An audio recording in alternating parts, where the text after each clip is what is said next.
Sie denken über Hegemonie. Das ist Ihr einziges Modell.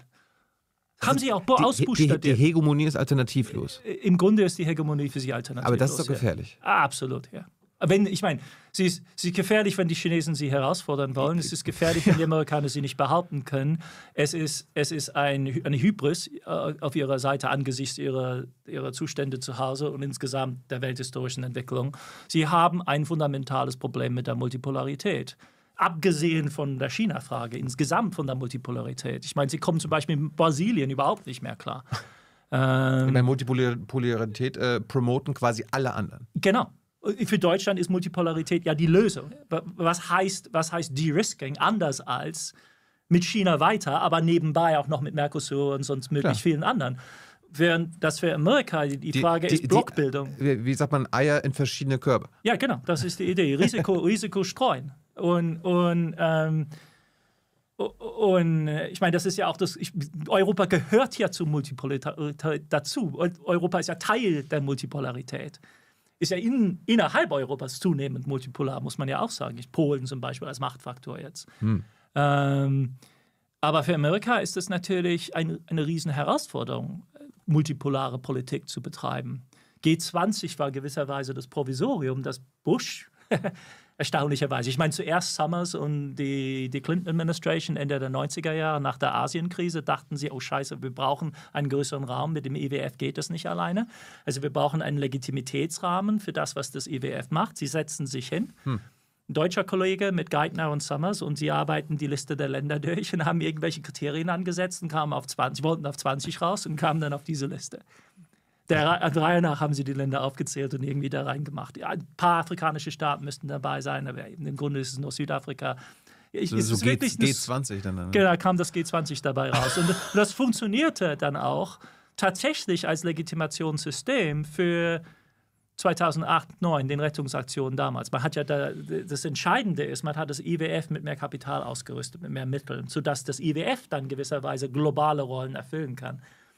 Amerika schubste, alle anderen folgten und das war dann die Ausübung der Hegemonie auf dieser Basis. Aber das geht natürlich mittlerweile überhaupt nicht mehr. Jetzt ziehen sie sich auf die G7 zurück und dann auf kleinere Gruppierungen, die Quad und AUKUS und all diese neuen Geometrien. Aber im Grunde geht es ihnen wirklich um um Allianzbildung, um Blockbildung, um Abgrenzung gegenüber China. Nicht um Multipolarität als solche. Und da liegt tatsächlich... Ich habe ja, was weiß ich, Janet Yellen zum Beispiel. Man sieht sich die Tauben, also die Menschen, Finanzministerin. ja, genau, die Treasury Secretary. Man sieht, in der Biden Administration sind die Tauben im Grunde die bezeichnendsten, weil man bei ihnen die Anstrengung sieht, sich irgendwie da rauszureden. Denn ich meine, das sind vernünftige, liberale Menschen. Man kann gut mit ihnen essen gehen, sind super smart. Ich möchte sagen, genau wie wir in gewisser Weise. Sehr europäisch orientiert, machen in Europa ständig Urlaub. Ihre Kinder wollen in Kreuzberg und was weiß ich, in Berlin leben. Und was sie nicht offen sagen wollen, ist, wir behaupten die Weltherrschaft und die Hegemonie für immer. Das wollen sie nicht sagen, denn sie wissen, das klingt unvernünftig. Also kannst du mit ihnen dich unterhalten. Und du fragst sie, okay. Ja, der König muss nie sagen, dass er der König ist. Ja, aber man fragt sie, okay, verstehe ich dich richtig, du hast nichts gegen das Wachstum und die breite Entwicklung von der chinesischen Gesellschaft. Und sie sagen, absolut nicht, prima, bin total dafür, wie könnte ich dagegen sein? Und dann fragst du sie, aber gehe ich richtig in der Annahme, dass du nicht tatenlos zusehen kannst, wie China eine massive Kompetenz in entscheidenden strategischen Sektoren der Wirtschaft entwickelt?